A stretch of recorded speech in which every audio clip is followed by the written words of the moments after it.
Hey everybody, 7 o'clock on the Wednesday afternoon, and also happy September. Welcome. Have lots to talk about today, a couple of articles to review, and I had a really good question that came up about making a move, being a baby boomer, which is really a hot topic for discussion right now. So let me share the first article with you that I want to talk about.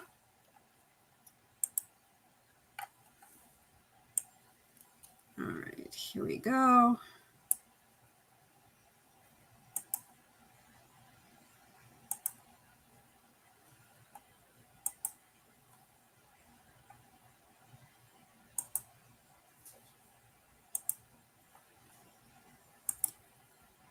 All right, so this is first thing that I want to share with you. Housing crisis. U.S. housing market is in the biggest bubble of all time.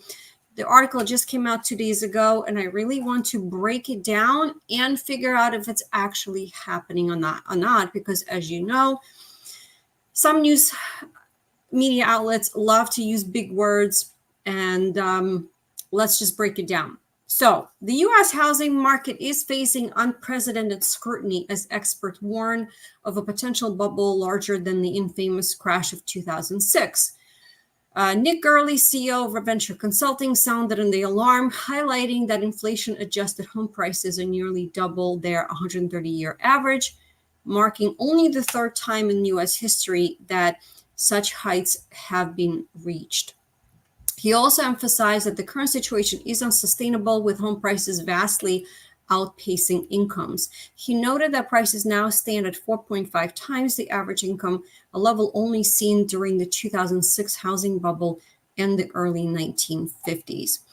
So just to talk a little bit about what is being said here, I don't believe that we will go back to and having that housing bubble as what happened in 2008 and 2010, which was the result of the subprime mortgage industry, is really what happened, where anybody, without even having to document or prove the income that they were having, were getting mortgages that were set to reset after a couple of years to a higher rate. So that was the practices, and they were not great.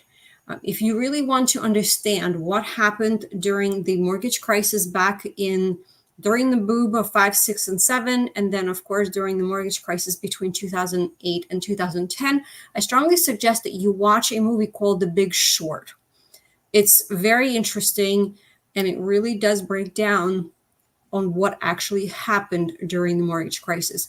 The industry, thankfully, has learned, especially the mortgage industry, since then. There were great protections that were put in place. So that is not going to happen. The mortgages now, there is a lot of strict protections as well as standards that were put in place to make sure that, again, that crisis was not going to happen. So that's one. And two, why I don't think it's going to happen is because the equity that a lot of people have in their homes, as you said right here, is the home prices are outpacing incomes. Yes, that is happening, but a lot of people are seeing high equity in their homes, which wasn't the case back in 2008, 9, and 10, where a lot of people, a big percentage of the population, were upside down on their mortgages because of the values and how much the mortgage balances that many people have had. So the fact that the current situation can be unsustainable, according to Mr. Gurley, you know what? This is a question that I've been asking myself too, as I watch the prices increase month over month. Because what happens is, if you have a home that is in a nice neighborhood and the price is right, it's very likelihood that if it's priced at $350,000, someone is going to bid on it $375,000, $380,000. And then what happens? That home closes, and now that becomes the new normal for that neighborhood. So someone else who's going to put the house on the market in another month or so is going to price that house at $380,000, and then somebody else is going to outbid that price, and now the new normal is going to be maybe $400,000.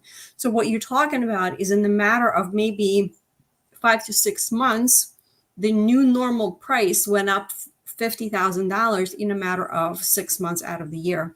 And as you can imagine, this kind of jumping in percentage of the increase in prices is definitely, the incomes are not keeping up with it. Nobody's increasing your income by 50%. So that's just not happening. So with that, I agree. The path forward is uncertain, with regions like Florida, Tennessee, and Texas identified as epicenters of this overvaluation. As affordability constraints continue, yes, I agree with that. Industry experts suggest that only an increase in inventory and the gradual reduction in mortgage rates could prevent a significant market correction. This warning comes as a recent data from the S&P CoreLogic Home Price Index that indicates slowing in price increases, but home values remain at record levels, putting additional strain on the prospective buyers. So, is the bubble happening? I'm not sure. I don't think that it is going to be a repeat of what happened back in after the spur of the market back in 2006, right? 2005, 2006. But so we'll just have to wait and see. So right now we are starting a month of September. We are wrapping up the third quarter, heading into the fourth quarter. As you know, everybody's going to be focused on the elections. And typically what happens is, because it is good optics, we're probably going to see a small reduction in the mortgage rates in September. And that should spur up some buyers into some action. And what I can tell you is that nobody is going to be making any drastic moves. You're not going to see reduction in the mortgage rates by 1%. That's drastic. That's not going to happen. So that was one article that I wanted to share with you. And another one that I thought that was interesting is this one. Kind of on the tippy toes of what we just talked about.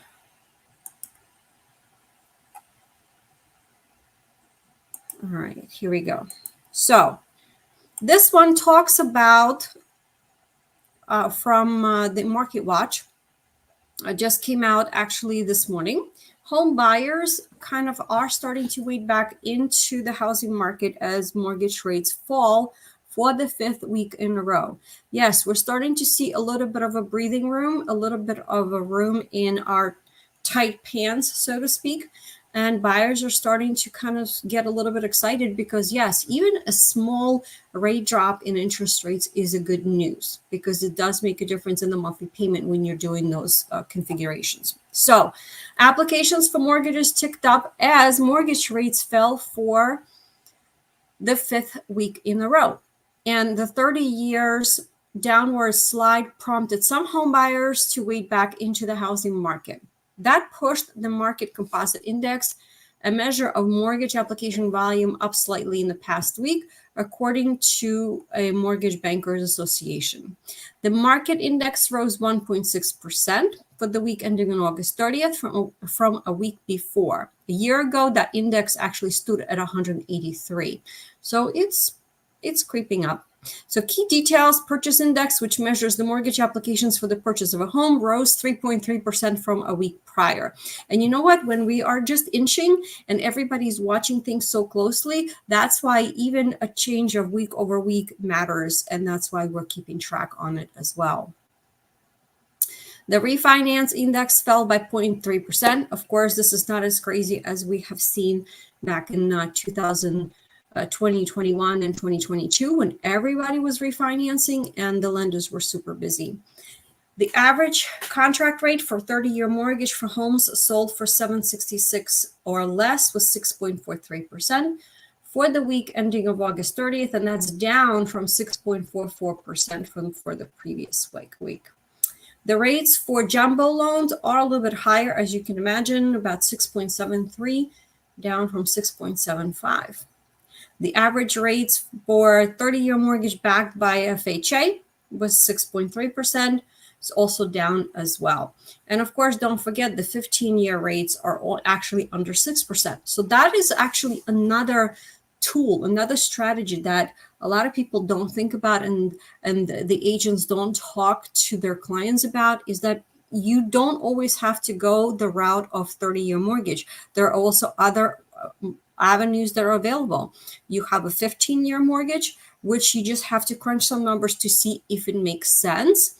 And you also have adjustable rate mortgages as well, which people are not thinking about as well, that are available. Look, at the 15-year mortgage is under 6%. It actually has a 5 in front, which we haven't seen in a little bit. And the rate for adjustable rate mortgages, here we go, was unchanged at 5.98.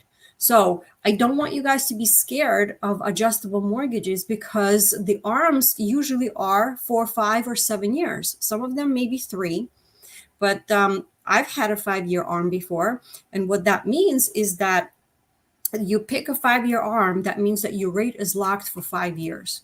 And I can tell you with confidence that if you lock it in at 5.98, as an example in this particular article, it doesn't mean that you locked in. You can still refinance. Because you locked in, you have that as a peace of mind for the 5 years, which is the product that you chose.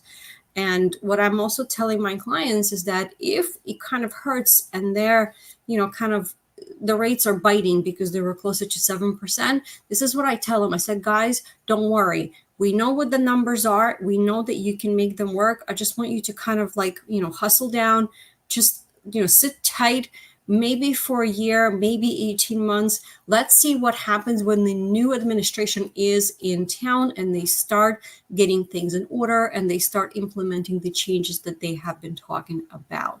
So I'm always optimistic, because you are never backed into a corner with the rate that you have. You always have an option of refinancing, and the rates go up and down. So the big picture is the drop in the mortgage rates is generating some activity in the housing market, but it is still at a low level. So yes, home buyers are still facing a very expensive market with record high home prices, dampening their interest. And current homeowners have little incentives to refinance, with nearly 8 to 10 in 10 homeowners holding a mortgage with a rate of less than 5%, according to Redfin. Yes, that is true. So that was the second article that I thought that was interesting, that I wanted to share with you. And you know what? Things are up and down, and I think we're going to see some more commotion as we get closer to the elections in some way. And also what we're going to see is some people are just going to sit tight because they want to see the results of the election. So those are the two articles. And another one that I thought that was interesting to me is this one. So let me show you this one, and I want to ask your opinion on this one. Okay.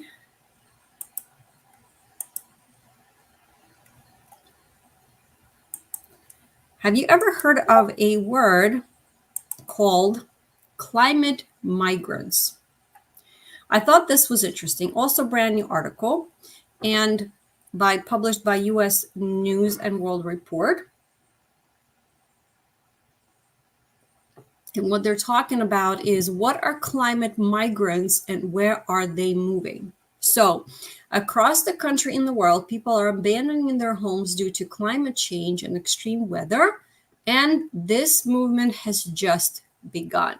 So what are we talking about here? It's easy to look at a climate change as an eventual problem instead of a current one. But the reality, though, is that the climate shifts and the weather events are already driving people all over the US and the world out of their homes, forcing them to relocate to areas where the weather tends to be less extreme. And it's a concept that is known as climate migration. And in the coming years, we could see a huge shift in moving patterns because of it. And I'm actually going to open this up and see what the map looks like. I thought that was interesting.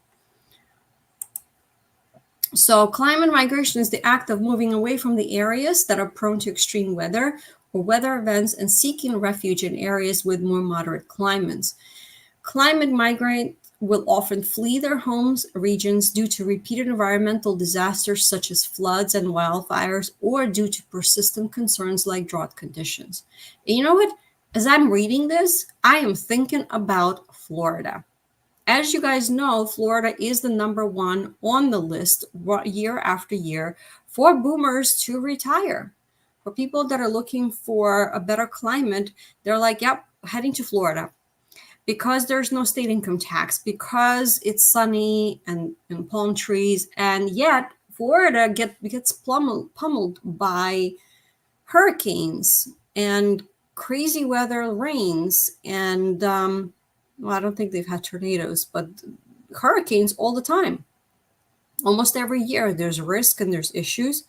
And of course, if you live along the coast, whether it's by the ocean or on the Gulf Coast, you have flood insurance, you have hurricane insurance, and that means you have to have hurricane shutters and then hurricane-proof windows, and then extra. Basically, the houses have to be built also extra sturdy. So, if the weather is like that, why are people kind of flocking to the state? So that's my one question. Climate migration exists at the global level. There are people all over the world who are being forced out of their homes due to repeated destruction following weather events as well.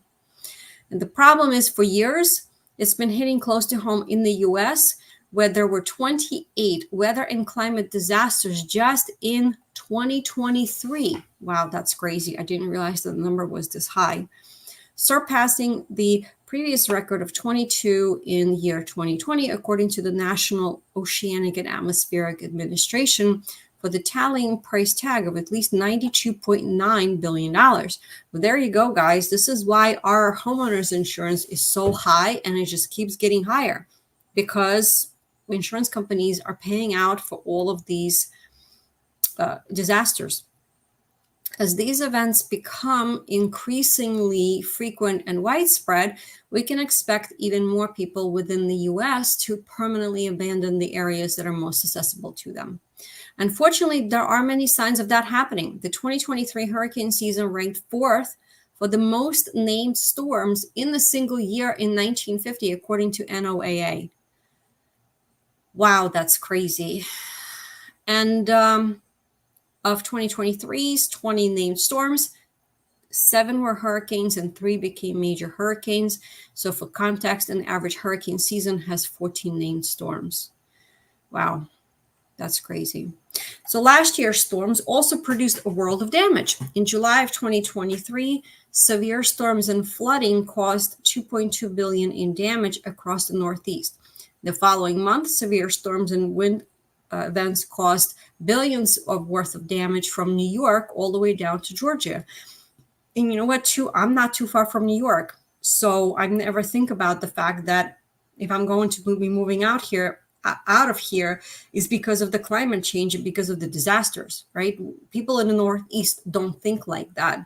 Although I've noticed in the last few years, we actually had tornadoes, which is very much news to me. I don't think we ever had tornadoes here. So as we can see, the climate is changing, and it's bringing just weird stuff to areas and to the states that never seen that before. So a December East Coast storm and a flooding event impacted states from Florida to Maine. So that's completely going up almost to Canada. And in the central U.S., Gulf, South, and Southeast, severe June storms caused extensive destruction across Texas, Oklahoma, Mississippi, Georgia, Florida, Arkansas, and Ohio. So the total damage was again in multiple billions of dollars. In Southeast, in August, Hurricane Idalia was the strongest hurricane to hit Florida's Big Bend region in over 125 years. It caused over $3 billion in damage across Florida, Georgia, and the Carolinas. Meanwhile, 2023 produced more than 56,000 wildfires across the U.S. that burned almost 2.7 million acres of land. This is where, if I hear wildfires, I always think California and also Hawaii, right? That's exactly what we were just talking about. The most talked about recently wildfire was August 2023, massive Maui blaze. It destroyed more than 2,200 structures and resulted in $5.5 billion in damages, according to FEMA. The historic district of Lahaina bore the brunt, and the local housing market took quite a hit. Yes, I attended a conference a couple of weeks that I go to every year in August, just to get my feel on the real estate market, how are things going, and also to talk to other agents around the country. And we had a couple that I see every year that are specializing in working with baby boomers in Hawaii. And they were saying that the Maui is not the same anymore, and they're still trying to get back on their feet after what happened from those wildfires. That is for sure. Meanwhile, there are the reports that the 2024 hurricane season is shaping up to be one of the busiest on the record. As of early August, there are anticipations of a total of 17 to 24 named storms, of which 8 to 13 could become hurricanes and 4 to 7 could become major hurricanes as well. As of July 1st, Hurricane Beryl became the earliest Category 5 storm on the record in the Atlantic. And here we go. We're also talking about wildfires. It's a problem in 2024. In just July alone, nearly 7,000 fires burned over 2 million acres. That's just terrible. So, and of course, you know what happens when the disaster strikes, millions of people are displaced, evacuated because of these issues, and, you know, extreme weather is just continuing to intensify. So, you know, I'm curious. Okay, so which part? That's my question. So if there's wildfires here, and then there is hurricanes there, and then there's tornadoes and somewhere else, which areas, like where are people going? So people are leaving, okay, so people are leaving coastal areas posing a higher risk when it comes to extreme weather because of the water and the flooding. Okay, I get that. So we had New Orleans and Houston. And yes, we actually participated in helping out with Houston in the August of the year that it happened. Hurricane Katrina in 2001 to 2005. What else do we have here? Southern states, including Louisiana and Florida, right? Because of the fleeing due to the climate issues. Numerous coastal towns in Alaska are also being impacted as diminishing sea ice exposes them to storms, and rising temperatures thaw the ground and put countless structures at risk. Hurricane Sandy in 2012, many residents were forced to leave coastal areas in New York and New Jersey. Yep, I remember that very well. It was a lot of issues and no electricity for quite a bit for many of us here. And in about half of US states, you don't have to report a previous flood. Okay. So, all right. So here's the question that I have. So where can we go if we are really, really fed up with the climate? So many people who are displaced prefer to stay as close to their home regions as possible. Often people in coastal areas will stay in their state, but just simply move inland. Okay. That said, there's been a major shift in U.S. residents flocking towards the Midwest due to it being less accessible to major weather events. A recent report done by a Center for Neighborhood Technology finds that some of the safest areas in U.S. lie within the Appalachian Mountains and in western Michigan. Interior West, which includes Utah, New Mexico, Nevada, and Idaho, is also flagged as a relatively safe option. Okay. So that's interesting. I'm going to have to do some more research on what does that look like. More than 50 million Americans could eventually move to regions like New England or the upper Midwest to escape severe climates. You know what? Some of the areas that they just mentioned in this article, let's see, Idaho, let's see. So Western Michigan, you have to like 4 seasons and be okay with the cold. The interior West includes Utah. That's also winter. Okay, so New Mexico, Nevada are more mild weathers. Idaho, I'm not familiar. So maybe you guys can pitch in and tell me how's the weather in Idaho. Is it 4 seasons? Do you have like really bad winters, or is it more mild? Because that's what a lot of people are also concerned about. Some people just don't want to deal with the winter and the cold anymore. And some people just got tired and fed up with shoveling all the snow. I had clients that relocated a few times with me, and then finally they said, Olga, you know what, we're done. We just don't want to deal with the cold anymore. And they relocated to the Carolinas, and they're now by the lake, which is what they always wanted. So the Greater Lakes in particular could see a massive influx of migrants in the coming years, given that they comprise about 21% of the world's supply of surface fresh water and 84% of North America's supply. Okay. And of course, if people become more conscious about air quality, migrants may increasingly flock to Massachusetts and North Dakota, both of which are known for having exceptionally clean air. Hawaii actually ranks first in US for air quality, but relocating there, it can be cost prohibitive from not wealthy. 100%. Yes, the cost of living in Hawaii is pretty high for sure.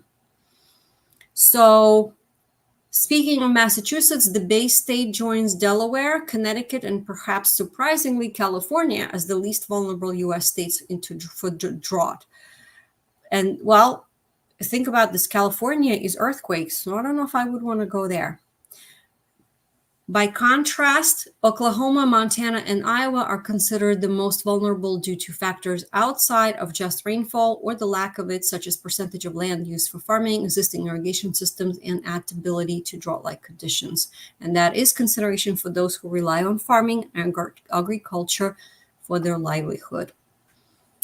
And then we're talking about the benefits and the drawbacks. I thought this is a pretty interesting article. I'm going to have to do some more research on the states that they're mentioning that are saying that they're actually safe. I really want to do more of that because I think for a lot of you, it may make a difference if you want to be in the state where it is safest to live in terms of climate and weather. But then you also have to, on the other hand, consider what about the cost of living? What about access to hospitals and to culture and things to do and maybe overall cost of living, which I actually have done some videos on that as well. So I thought that was interesting because that was a new terminology that I haven't seen in a while, but I wanted to share that with you. So, all right, we have 1 million comments and a cool question that I want to share with you. And then we are going to discuss it because I would love to hear your opinion. So one of the challenges that we are seeing in terms of the housing inventory is that we have different generations battling for the ability to buy a house and move into one. So what we're seeing now is the millennials, and I don't remember always what the age group that is. So millennials are 29 to 47. So I'm right on the cusp between being in a millennial and the Gen X. So millennials are 29 to 47, which, by the way, I found this interesting that the research was done that a lot of the millennials are delaying a lot of the things that the older generations were doing a lot earlier. So millennials are not getting married. They're not buying houses as early as Gen X's and baby boomers. They're doing it later in their life, like when they're mid 30s, like 35 and 40. So, and this is what they're saying now. Millennials are like, hey, you guys are not moving and we want to get settled. Now we made that decision and we can't do that because there is no inventory. We can't buy houses because you baby boomers are not moving. So this is kind of the battle that I'm seeing right now. And as you guys know, there are a lot of factors that are going into figuring out this whole big pie of the housing market. There's interest rates, there's availability of inventory, there's the need and the pain of having and needing to move versus saying, you know what, I'm still comfortable enough. So this is kind of the big conversation that I am seeing. And I'm also having with my clients on a regular basis to determine, is it really worth the hassle? Because the pain of staying is greater than the discomfort and the work that has to be put in making the move, wherever that may be, because all of your situations are different. So these are the conversations that I'm also suggesting that you have as well. If maybe you are on the cusp of trying to figure out, should I move or should I stay? Because I like where I'm living. I really want just to age and spend my golden years in my home. So, all right, so here's the question. Let me read this to you. So the question comes from a viewer by the name of SGB. So, why does everyone expect boomers to move out of their homes?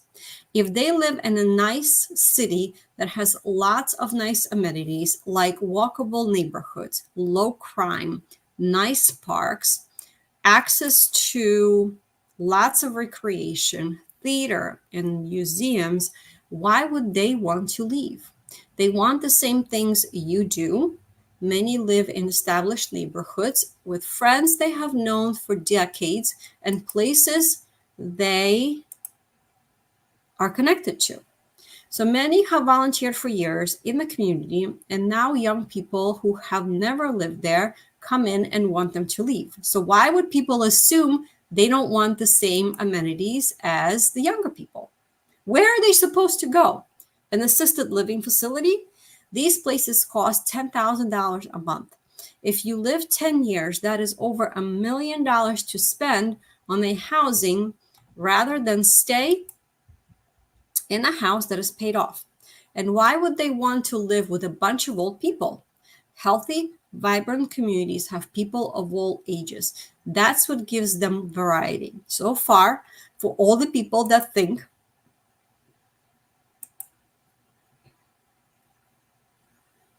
So for all the people that are thinking that baby boomers need to move, please think again. So this is the question that was posed in as a comment with regards to millennials saying that boomers are depriving them of the ability of buying a house. So there's a couple of things that I want to unpack here. So first of all, I think it's important for everyone to understand that everybody's situation is different, and some baby boomers do want to be in vibrant, established neighborhoods, and they want to have access to the things to do, to theater, and to life, and all of those things. But not everybody wants the same thing. I know plenty of baby boomers who said, I want to move away as far as possible from anybody. I just want to be sitting in the middle of nowhere. I want to be here on 5 acres of land, be surrounded by just silence, and then be able to go into town and do some things, right? It all depends on your personality and on the things that you want to do, whether you want to travel or not. And this is where we talk about the fact that when you're planning for retirement, you need to also look at your lifestyle and what are your dreams and goals of what you want to do in your retirement. Because you can't just say, you know what, I'm retired, I'm done, because I doubt that you're going to want to sit and watch TV for the next 20 to 30 years. Because yes, that's how long your retirement is projected to be, guys. If you think that, the average lifespan right now, based on some of the experts, they're saying, the guys are going to live until about 75. The women always live longer. So they're going to live until about 80, 85.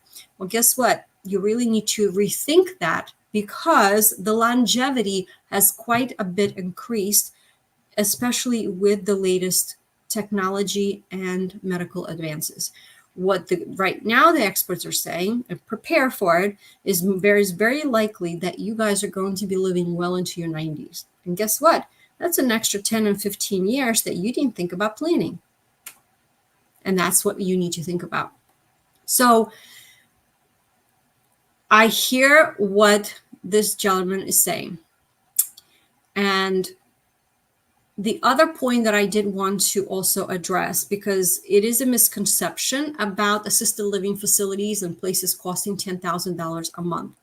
It's not always the case. It depends on if you are in a facility that is a bigger campus. It also depends on what kind of care that you may need. And a lot of these communities have services that are catered more towards what you're looking for in their tiers.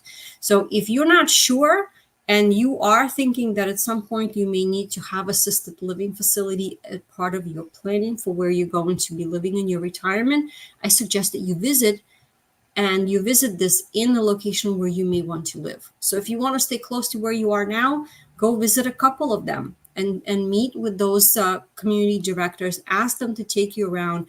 Ask them to show you the pricing. They have everything outlined and it's all written down, and there's absolutely no commitment. They actually want you to start and be proactive and shop around and seeing what's out there. $10,000 from what I have seen is typically cost for communities that are offering a memory care facilities where you need a 24-hour round the clock care. So that number may not be exact and correct, but it also depends on what state that you live in and what you're talking about. So, Cloud9 says, yeah, with prices skyrocketing, downsizing is no longer an option. We don't need our big house. We just cannot afford the smaller one, so we stay. And I am the elder generation here.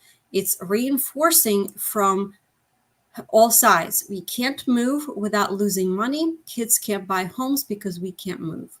So I understand what Cloud9 is also talking about. They don't need the big house, but a lot of the times they're saying, well, I don't want to go because I'm going to have to buy a house and spend the same amount of money because, as what we talked about, is the increase in the costs, right? The prices have really skyrocketed in the last few years.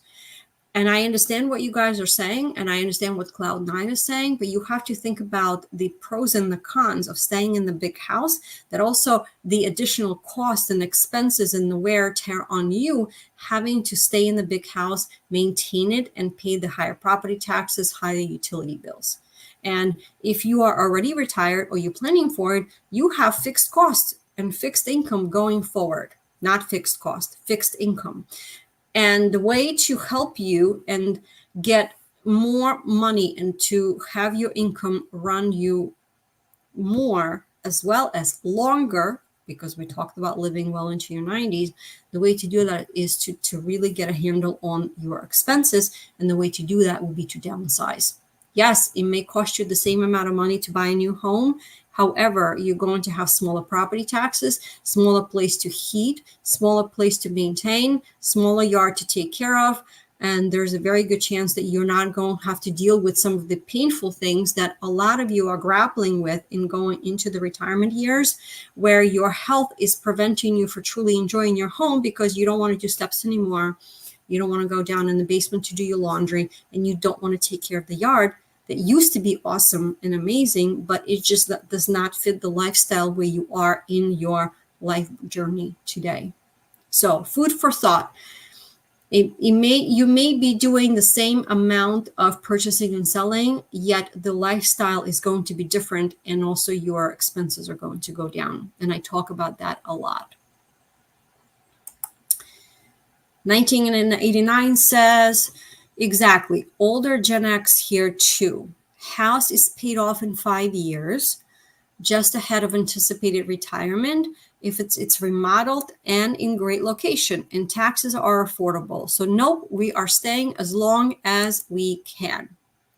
Right? 1989, I hear you. And you know what? A lot of the planning is kind of centered around paying off your mortgage so that way you're not retiring and you still have that debt. Not everybody can do that, and that's okay. You know, if you have mortgage rate, if you were able to refinance and you have your mortgage rate that is really, the interest rate is low, like 2.5%, 3%, then you can go ahead and keep it and just pay it off. I mean, there are some tricks, of course, that I can suggest to you with doing it faster, but not putting yourself in the situation where you are sacrificing things. Like, for example, if you make a payment, if you take just one extra payment and spread it over the 1 year, you're going to pay off your mortgage faster because you're going to put that payment towards your principal only, not your interest. So that's trick number one. Another trick is for you to make, instead of one monthly payment, you make it twice a month. But what you want to make sure is that when you make that payment gets applied to the principal on the day you pay it, not at the end of the month. So that way there's less interest that is accruing. So those are a couple of ways that you can do that. Specialist says, I'm retired. I'm 66 years old and I'm a female. I am a snowbird in, Michigan is in May to November, and then in Florida, December through April. Both homes are paid for, and I'm not selling. I worked hard for these properties, and I will sell when I am good and ready. Both are small and easy to maintain. Great neighbors. Where are we boomers supposed to move to, and why would we? Hey, I understand. And I think that this lady did a smart move because she's in a small home. and she has both of them that are small and they're easy to maintain. So that is key for a lot of people to understand. They're easy to maintain. Great neighbors is amazing because you need that interaction. And you know what, too? When the time comes, if you decide that you don't want to be in Florida because the weather is just crappy and it's not worth it, then you sell that home. And then you just stay in the one that is in Michigan. So lots of choices, and I commend you that you are where you are. Philly fan says, agreed, but isn't the assumption that boomers have enough equity in the larger house to pay cash for the downsize? Well, Philly fan, the answer to that is it depends, because it depends of where you are.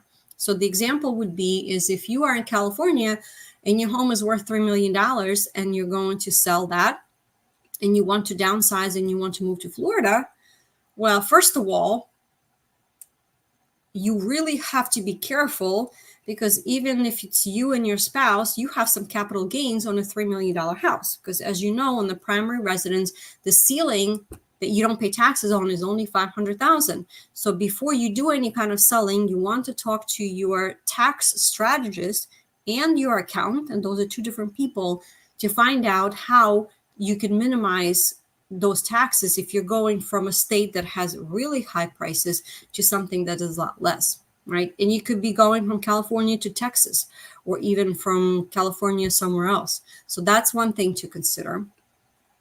And if you have enough equity, that's the goal. But you know what? It's not always the case, because also it depends where you live, and it also depends on your circumstances. Like I can tell you that I have a couple of clients. One of them, we just met with them last week, and they are in a rancher, but they really want to go into potentially either assisted living, or they're also exploring an option of going into a 55 plus community, and they're short. When we figured out the numbers, and then they still have a mortgage that we're going to pay off if we sell their house, they are short about $70,000. So now we are exploring options, and I gave them some suggestions of what they can do on making up that shortage. So it depends for sure. Laconess says, the thing is, at best, they get a smaller house for the same price in a different location. So why bother?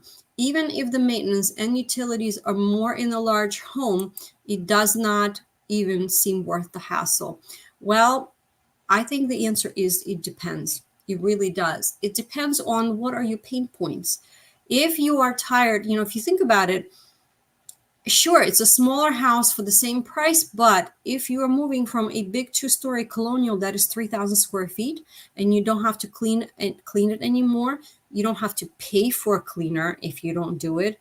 You don't have to maintain and heat and cool that big house, and you're going to a 1-story home where you comfortably live on one level and you don't have to worry about steps ever. And you don't have to worry about falling and breaking something, and you are now safe in your home. That is more important, in my opinion. So it depends. It depends on the current situation. Robot Monster says, ain't that the truth? I am probably about 10 years from retirement, but have been dreaming a bit and looking at medium cost of living college towns. Would love to buy some place with a 10 to 15 minute walk to an older but thriving downtown with coffee shops, restaurants, bookstores, maybe a movie theater. What I find is lots and lots of 100-year-old 2-story homes and condos that I can't afford.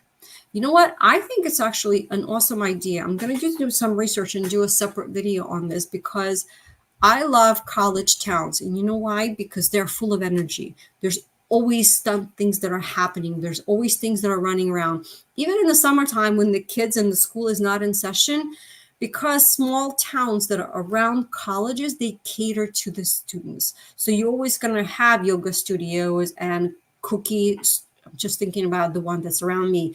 Cookie store, You have Panera Bread, you have a bunch of restaurants, you definitely have coffee shops, you have bookstores, you have Barnes and Noble, and you have other things, and you can actually walk around because they make them in like a college town where you have this shopping center, and then you have little places where you can sit and walk around, and parks and things like that. So I love that idea. I really do. Let me see what else he said.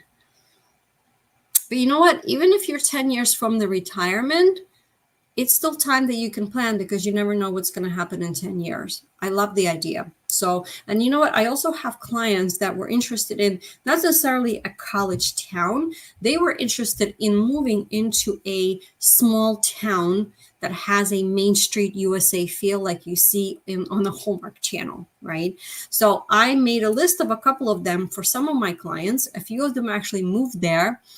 And what I love about it is when you visit and you're on Main Street, you can say, okay, I want to get coffee. I just make a right. Here's your dentist. Here's the post office. Here's the hair salon. And actually, the town where I get my hair done is one of those. And the client that moved in there, I see her on the regular basis when I get my hair done. And what I love about the story that she tells me is that around Christmas time, when they have the trees that are being brought for sale, if you buy one tree, they're going to deliver to you on a wagon. I thought that was the coolest thing ever because it's a small town and they can do that. And you walk everywhere and it just has a nice feel. And they always have street fair on that main thorough street. There's lots of different activities and fall fests and stuff like that. So I love the idea. If you don't want to be near a major city, but you still want to feel like there's things that are happening, being near a small town USA like that is, I think, the next best thing. I'm actually making a list of the best small towns in different states. I actually in a mom's group on Facebook, and we posted this question, and people from all over the country in different states are making those suggestions. So I'm compiling a list for you guys. So it's coming. I'm having a really good time with it as well. Earth Buy says, I would love to move, but there is so little inventory available. I'm kind of stuck. So there is no financial benefit. Oh, that's the next one. Okay. So I would love to move, but there is so little inventory available. I'm kind of stuck. Well, you know what? I have this conversation with many of my clients pretty much on a daily basis, and we talk about what's more important. When you think about it, and you are trying to figure out, should you move or should you stay? My suggestion to you is have like a pros and cons table in a notebook. Write it down, make 2 columns, and ask yourself seriously, because you know best, what are the best reasons for me to stay? Is it make sense? Is it worth it? And don't forget to include your budget and your expenses for your place right now.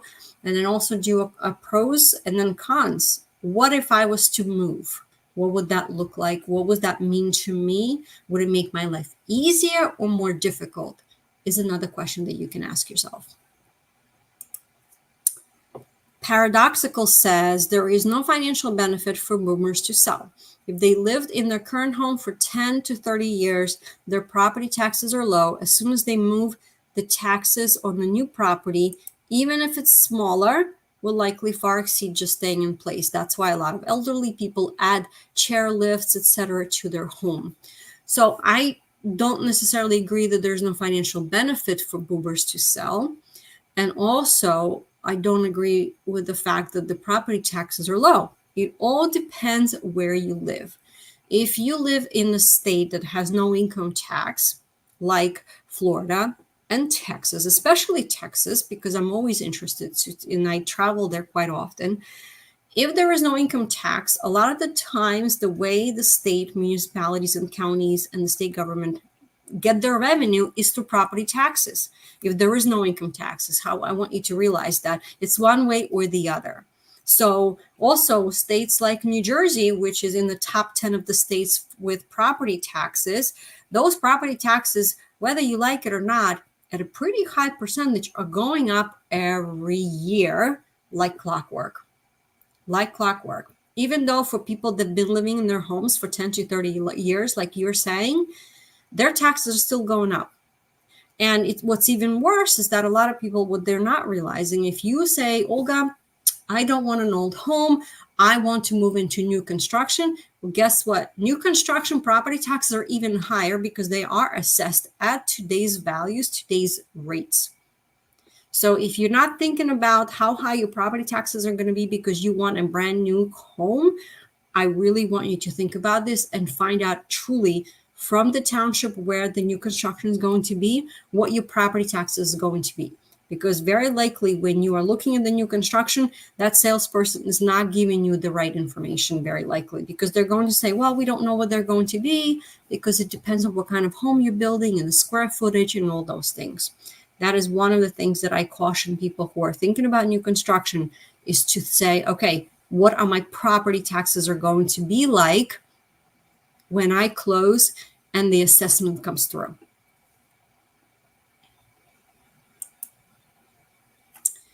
Dave 56 says, boomers here. Okay, great. Exactly right. No financial or lifestyle advantage to moving. House is paid for. Friends, doctors, etc. are all right here. Smaller but newer homes have higher taxes. And my son can't find anything to buy. And so I get the frustration. Yeah. Well, you know what, Dave? He's right because he says it's right for his financial and lifestyle. And that's exactly what I'm talking about. When you do the numbers and they make sense to you and you're comfortable with your income and your expenses where you are, and the house fits your needs where you are right now on your life journey, then by all means stay. Absolutely. Eliza says, this is a big problem in greater Seattle area. All right, so now we're getting a little bit specific. Lots of boomers, my parents included, have a huge percent of their wealth in their house. I have something to say about that for sure. My parents have not retired yet and make combined $180,000 and own a $2 million house they bought 20 years ago for $500,000. This house has on average 4 empty bedrooms at night and 2 toilets that haven't been flushed in weeks. Meanwhile, my sister and I struggle to even afford houses in way less desirable areas, while we each make, combined with our partners, over $250,000 a year. My parents have the right to keep their house. They got in at the right time.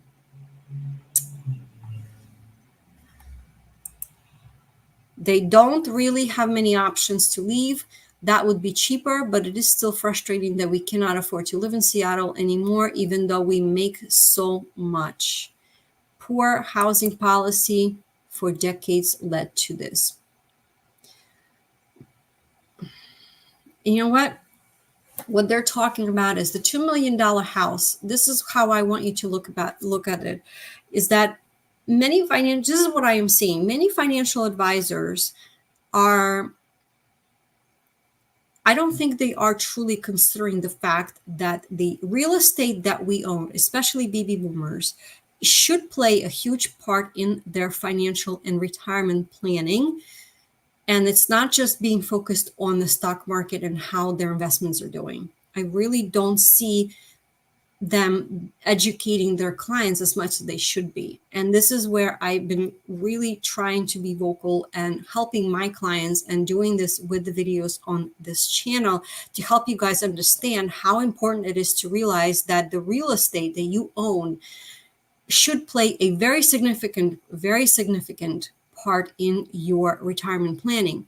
And if your financial advisor that you have doesn't think it's a big deal or doesn't include and think that it should be considered, you need a new financial advisor. And actually, the video that I have coming out tomorrow, no, that's today's Wednesday. So Friday is talking about a couple of different designations of financial planners that were specifically trained, and they're specifically focusing on retirement planning and make sure that the money lasts.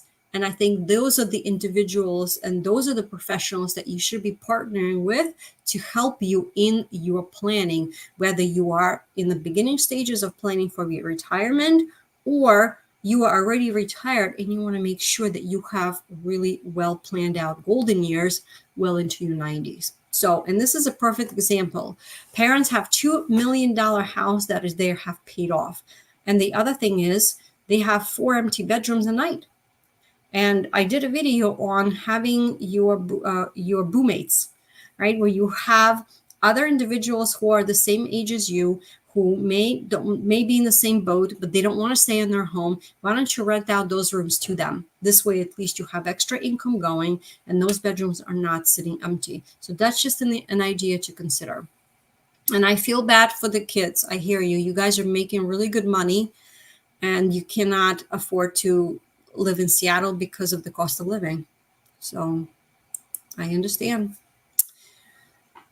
Hori Vane says where to start with this. First of all, the last year of the boomer generation is commonly said to be 1964, which means that some of you posters are suggesting that people who aren't even 60 should move into assisted living. Okay, then. Should I quit my job first because I am still too young to retire?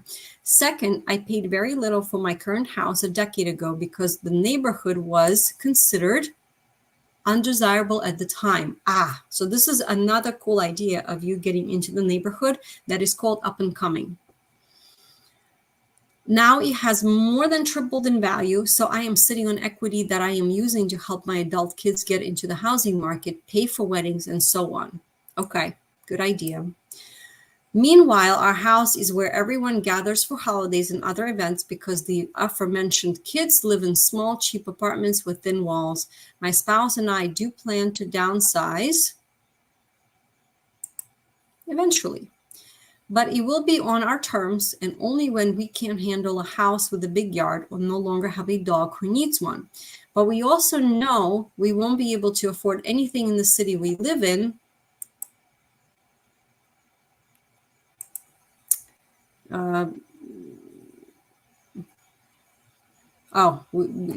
We will also know that we won't be able to afford anything in the city that we live in. Okay, well, here you are too. Some people who have gotten to the homes, again, making sure that your home is part of your planning strategy for your retirement and during your retirement is very important. I think a lot of the watchers agree with me. Okay, here we go. Now we're also talking about San Francisco.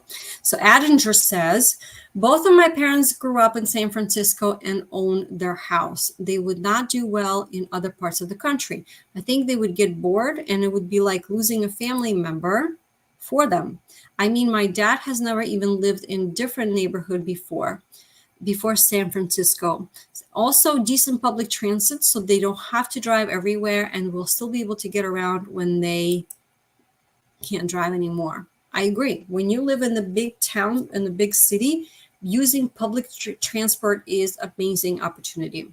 I do wish that the city would do more to make the Mooney and the BART safe enough because I would not consider them 100% safe for seniors right now. Plus, the house is worth a lot of money and turning it into a duplex is probably the only way my sister and I and our respective partners will be able to stay in California long term. So selling would be bad for the family. Okay, so they are actually bringing a good point where deciding on the home is not just potentially the factor for the boomers, but also saying, okay, how is that going to impact us, the parents, and potentially the kids as well? Because of so much money that is being involved, especially with the house being in the state like California or in a state like Washington, which is what one of the previous watchers have said. OP says, let me tell you boomer priorities as I am one, and you can tell me how millennial priorities are very different. Boomers generally want to live in or near vibrant cities. They want walkable neighborhoods where they can hang out in coffee shops, restaurants, and wine bars. They want to have parks and nature where they can hike, bike, or cross-country ski, and near water to fish, canoe, kayak, or go boating. They want to live near good hospitals and healthcare and in communities that are safe and have great schools. They want to be live in communities with lots of access to theater, live music, and concerts. That sounds amazing. And you know what? It's not that very easy to find all of those things. So, however, I do strongly believe you can find this in every single state. And I know that there are a lot of reports where you say top states to not live in, top states to enjoy for this or that.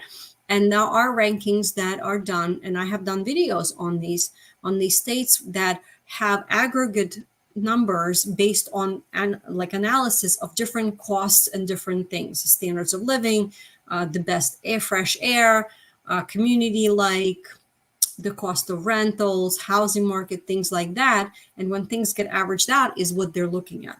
And I can tell you that when you're looking at every single state, I truly believe in the fact that every state, even California, has areas that are more affordable than others, where you can actually walk to town and you have all these activities, and you can boat and bike and ride and also have coffee, and all of these things are accessible.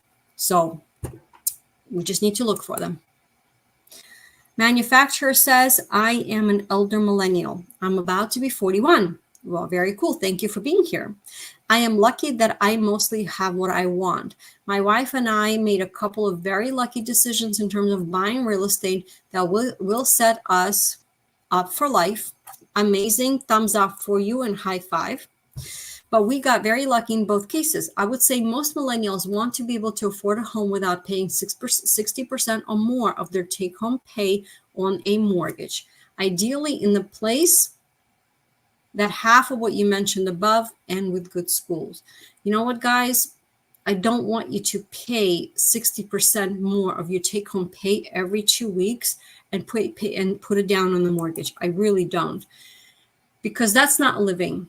What that is working for a mortgage, and that's not a way to live. When I'm working with clients and we're talking about numbers, one of the things that I talk about is on a monthly basis, what does that mortgage payment make sense to you? What are you comfortable? What is that top ceiling that you absolutely do not want to go above? And then what we do is we translate that monthly payment into a purchase price. And that is what we focus on. Not how much you pre-approved and what you can do with that number, but more or less, okay, here's the number that we don't want to go above, because we also want to live, we want to travel, we want to have a good time, we want to go get coffee, and we want to do fun things.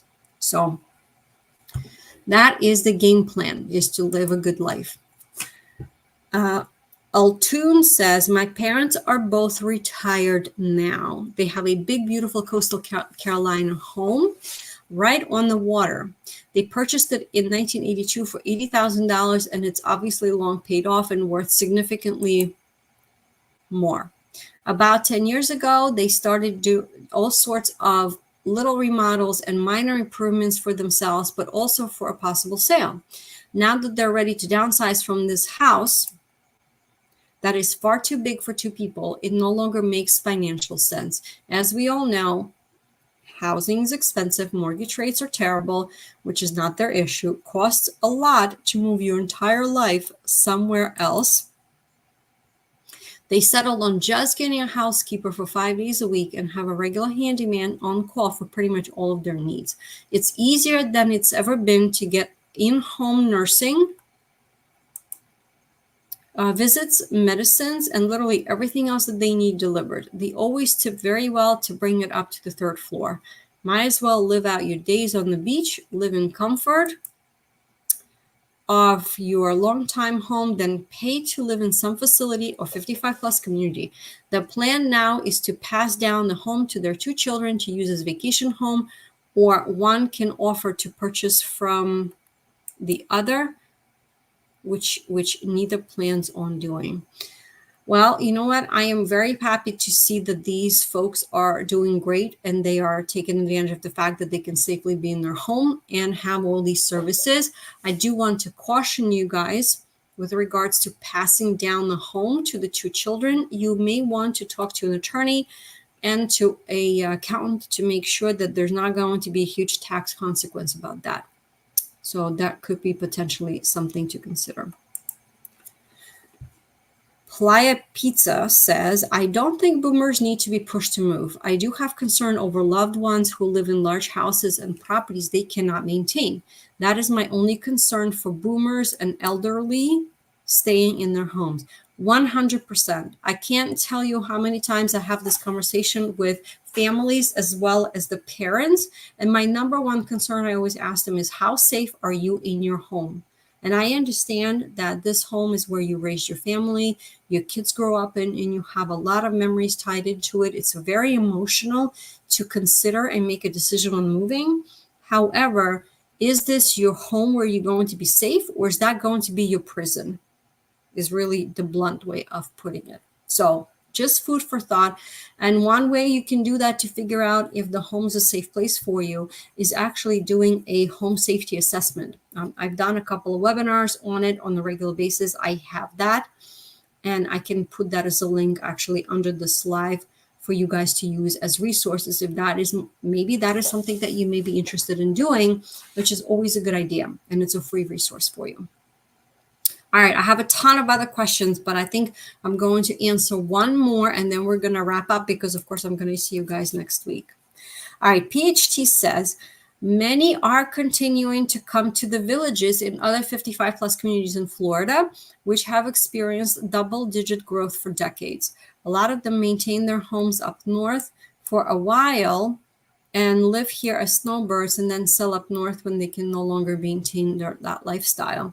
A solution for our aging population and housing affordability is to relax single-family zoning to allow for accessory dwelling units to be built that would allow people to age in place on their home sites, downsize to the accessory unit, and open their formal principal homes for younger renters and buyers.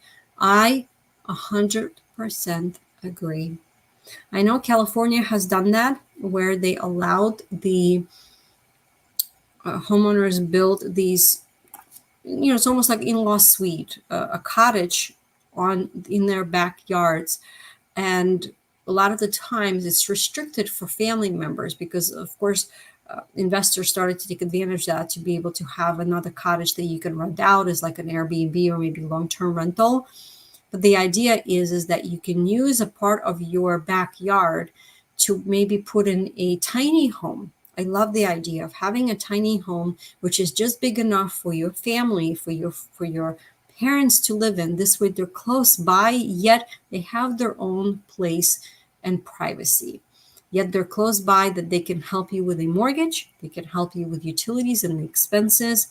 And also they're close by. If you need to help them, you don't have to drive anywhere, which is also helpful. And you know what? For all of you guys, it's helpful to have that connection and interaction, which is so important for emotional well-being. So I love the idea. I know that some states are working on relaxing those zoning rules. And you know what? Overall, it's not something that the federal government is going to be controlling. It really is in the hands of each municipal government to relax those rules and to help out and to provide this opportunity in their communities. So this is really what my hope is. So awesome comment. I appreciate it, PhD. And you know what, too? Villages is a huge place that is not for everybody, but I know a few of my clients that have moved down there, and it's a big town where everybody that's a similar age as you lives, and you have everything. It's a huge area that spans a few zip codes, and you have everything there, including golf courses. There's always homes available for sale. You can find something as inexpensive as $150,000 and as expensive as $1 million, depending on what you're looking for. And I love the idea that you can find something that is very affordable and you can find something that's very luxurious, depending on what your lifestyle is. So, and I know agents that I work with that specialize in the villages in that area that I'm happy to connect you if you want to explore that as an option, because as I don't know if you guys know that villages are right in the middle of the state, so you don't have to worry about the flooding or the coastal areas. And I believe villages are just a bit north of Orlando. I want to say it's maybe like an hour and a half north of Orlando. So it's like very much an inland. But It's an opportunity, and it is in Florida, which is considered to be #1 state for retirement. So here we go. All right. I am going to stop the questions. I have a ton of things that are here that are still can be answered, but I'm going to be back again next week with another set of news and something else to talk about.